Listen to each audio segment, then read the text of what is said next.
कहानी सुनाने जा रहे हैं। ये कहानी संजू बघेल की आवाज में सुनाई जा रही है। आइए सुनते हैं।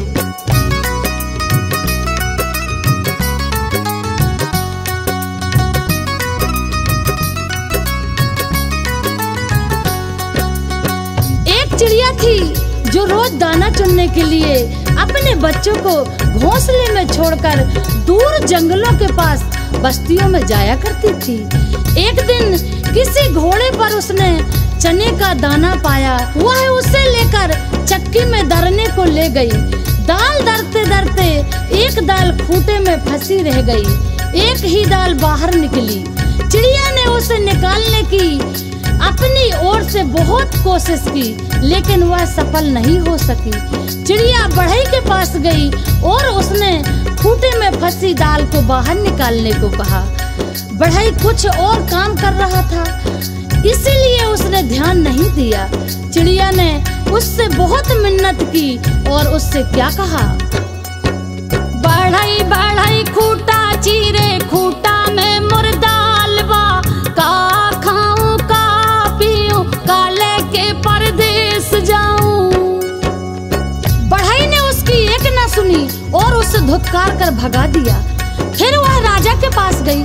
चिड़िया ने राजा से गुहार लगाई, राजा ऐसे बढ़ई को दंड दो जो मुझ जरूरतमंद की बात नहीं सुनता। राजा राजा बढ़ई दंडो, बढ़ई ना खूंटा चीर, खूंटा में मुर्दाल बा, का खाऊं का पीऊं, का लेके परदेस जाऊं।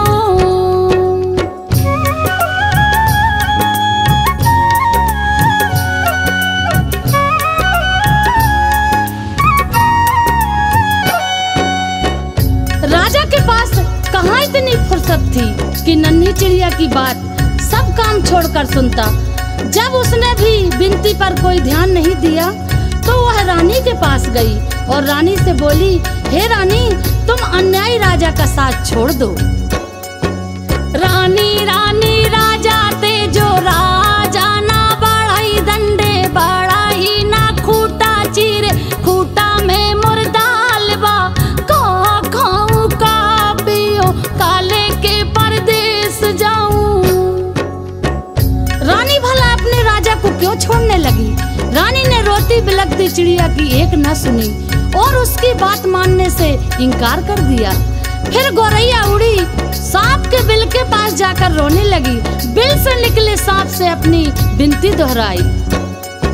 सारप सारप रानी डसो, रानी ना राजा छोड़े, राजा ना बढ़ई दंडे, बढ़ई ना खूंटा चीर, खूंटा में मुर्दाल बा, का खाऊं का पीऊं, का लेके परदेस जाऊं।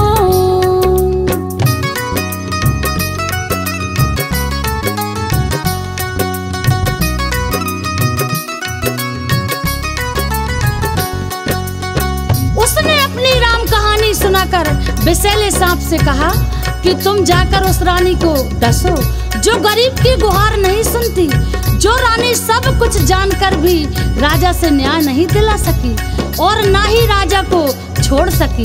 तुम जाकर उसे क्यों नहीं डस देते? सांप ने भी उसे व्यस्तता दिखाई। तब भागी भागी गौरैया जंगल में जा पहुंची और उसने बांस से विनती की, तुम लाठी बनकर सांप को मारो। लाठी लाठी विषधर पीटो, विषधर ना रानी डसे, रानी ना राजा छोड़, राजा ना बढ़ई दंडे, बढ़ई ना खूंटा चीर, खूंटा में मुर्दाल बा, का खाऊं का पीऊं, का लेके परदेस जाऊं। बांस की लाठी भी भला इस नन्ही गौरैया के लिए सांप से क्यों बैर लेती? उसने भी इनकार कर दिया। तो गौरैया गुस्से से भर उठी और उड़कर भरभूजे के यहाँ भभक रही आग के पास जा पहुंची और उसे ललकारा, हे आग, तुम सारे जंगल को जलाकर राख कर दो, जिसमें न बांस के पेड़ रहें, जिसकी लाठी मुझ गरीब और बेसहारा के लिए नहीं उठती, कोई मुझे मेरा हक नहीं दिलाता। आग ने जब सारी बात विस्तार से जाननी चाही तो गौरैया ने अपनी राम कहानी उसके आगे भी सुना दी। आग आग जंगल जारो जंगल ना लाठी पटबे लाठी ना विषधर मारे विषधर ना रानी डसे रानी ना राजा छोड़े राजा ना बढ़ाई डंडे बढ़ाई ना खूटा चीर खूटा में मुर्दालवा का खाऊं का पीऊं का लेके परदेस जाऊं।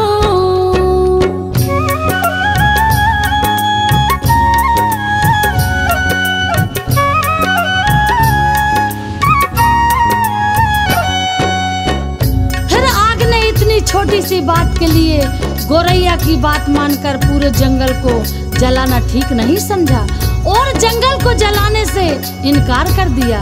तो गोरैया बहुत दुखी हुई लेकिन निराश नहीं, वह सागर के पास पहुंची और उसे पूरी बात सुनाकर आरजू की। सागर सागर आग बुझाओ आगे ना जंगल जा रे जंगल ना लाठी पटबे लाठी ना विषधर मारे विषधर ना रानी डसे रानी ना राजा के जे राजा ना बढ़ाई डंडे बढ़ाई ना खूटा चीर खूटा में मुर्दालवा का खाऊं का पीऊं का लेके परदेस जाऊं। विशाल सागर भला गोरैया की इस गुहार को क्यों सुनता, वह अपनी मस्ती में हंसता हुआ गुजरता रहा और गोरैया उसके किनारे अपना सिर पीटती रही। सुबह से शाम होने को आई और गोरैया को जब यहाँ भी न्याय नहीं मिला तो वह हाथी के पास पहुँची। हाथी से जाकर विनय की, तुम मुझे न्याय दिलवाओ, उस समुद्र को सौंप लो जो मुझ दुखियारी की हंसी उड़ाता है। बलवान होते हुए भी अन्याय के विरुद्ध खड़ा नहीं होता। जानते हो हमारे साथ क्या गुजरी है। और वह गागा कर पूरी व्यथा कथा हाथी को सुनाने लगी। हाथी हाथी सागर सो को सागर ना आग बुझाए आगे ना जंगल जा रे जंगल ना लाठी पटबे लाठी ना विषधर मारे विषधर ना रानी डसे रानी ना राजा छोड़े राजा ना बढ़ाई डंडे बढ़ाई ना खूटा चीर खूटा में मुर्दालवा का खाऊं का पीऊं का लेके परदेस जाऊं।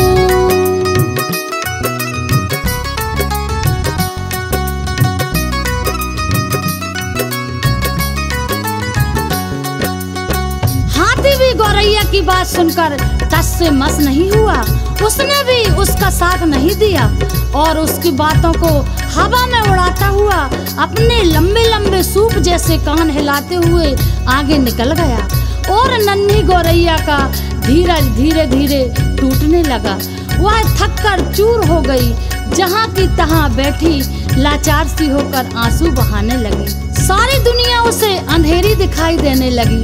किस किस से उसने अपनी कहानी नहीं सुनाई लेकिन किसी ने उसकी मदद नहीं की। बेसहारा लाचार की करुण पुकार पर कोई ध्यान नहीं देता।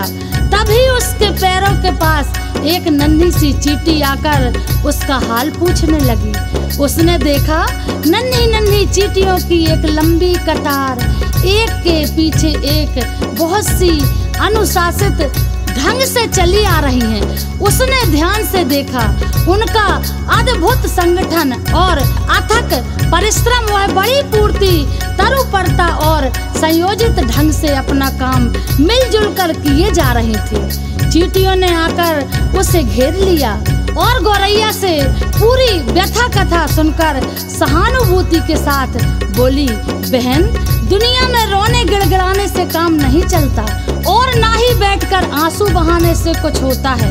हिम्मत हार करके बैठना तो कायरता है। चलो चलो हमारे साथ, हम न्याय दिलवाएंगे, कोई रास्ता निकालेंगे। चलते चलते चिड़िया यह सोचती रही कि भला ये नन्ही नन्ही चींटियां मेरी क्या मदद करेंगी, जबकि बड़ों बड़ों ने मुझसे मुंह मोड़ लिया और मेरे किसी काम नहीं आए। खैर चलो देखते हैं, कोई तो मेरी मदद के लिए आगे आया है। चींटी बहना हमारा साथ देने चली है तो उसकी फौज भी तो है उसके पीछे। फिर घबराना क्या, देखते हैं क्या होता है। गौरैया सोचती हुई चली जा रही थी। तभी चींटियों ने कहा कि तुम थोड़ी देर यहीं पास के डाल पर बैठ जाओ, फिर देखना मैं क्या करती हूँ। कैसे पहाड़ जैसे हाथी मेरे इशारों में नाचता है और तुम्हारे काम के लिए दौड़ा दौड़ा समुद्र के पास जाता है। हिम्मत हारने से कुछ नहीं होता है, मिलजुल कर झुंड लगाने से समस्याओं के समाधान का रास्ता निकलता है। गौरैया खुर से पास के डाल पर जा बैठी और चकित होकर चींटियों की असंभव सी लगने वाली बातों को कारगरों से अपनी आंखों के सामने देखती रही। चींटी धीरे धीरे हाथी के पैर से सरक कर उसके कान तक जा पहुंची। हाथी अपने सूप जैसे कान हिलाता सूंड से अपने माथे पर फूंक मारता ही रह गया और चींटी उसके कान में घुसकर उसे तंग करने लगी और उसे समझाने लगी। बड़े बड़े बलवान यदि अपने बल अहंकार में चूर होकर दीनहीन छोटों की सहायता न करें तो उन्हें भी भान होना चाहिए कि काम पड़ने पर छोटे भी यदि अपनी आन बान के लिए अड़ जाए तो बड़ों बड़ों के लिए संकट पैदा कर सकते हैं। अभी तो मैं अकेले आई हूँ, किंतु मेरे पीछे असंख्य चींटियों की लंबी कतार चली आ रही है। कहीं सबने एक साथ चढ़ाई कर दी तो लेने के देने पड़ जाएंगे। अपने प्राण संकट में क्यों डालते हो? मेरी नेक सलाह यही है कि तुम सीधी तरह से चलकर गौरैया का काम करो, नहीं तो आगे समझ लो मरता क्या न करता। हाथी झुंझलाहट और घबराहट में चींटी की बात मानने को लाचार हो गया। वह यह कहते हुए गौरैया के लिए सागर को सोखने के लिए तैयार हो गया।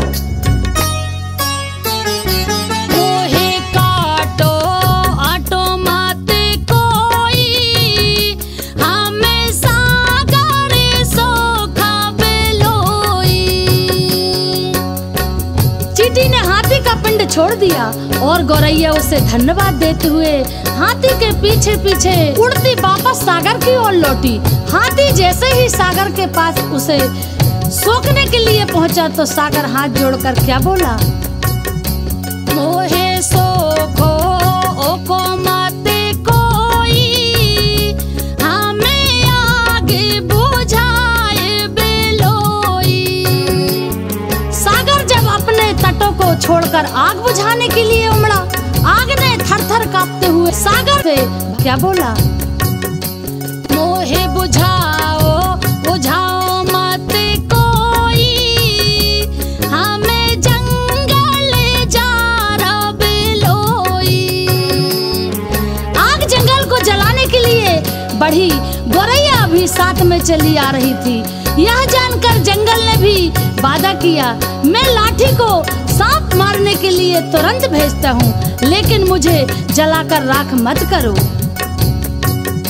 मोहे जारो आरो मत कोई, हमें सारा पे मारा बेलोई। सांप की क्या मजाल जो जंगल की बसबारियों में अनगिनत लाठियों की मार से भयभीत न हो।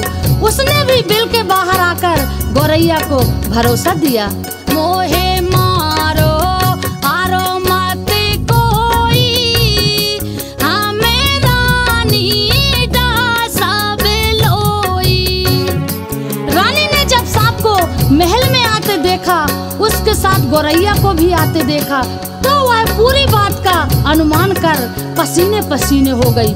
उसने हाथ जोड़कर विनती की,